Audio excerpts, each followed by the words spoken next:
مسیح میگه خوبی کردن مثل بذریه که میخوای بپاشی رو زمین. اگه انتظاری پشتش باشه انگار رو بذر پاشی رو سنگ، باد میبرتش، حاصل نمیده. حضرت علی میگه خوبی نکردم به کسی مگر اینکه بدی دیدم.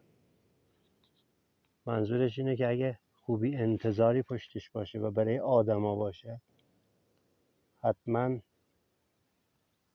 بدی میبینی.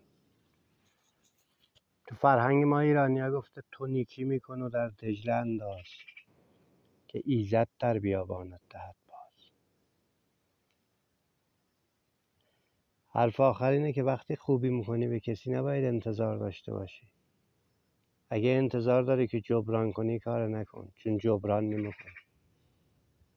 خوبی کردن برای بزرگی و دل خود آدمه. اگه ظرفیت نداری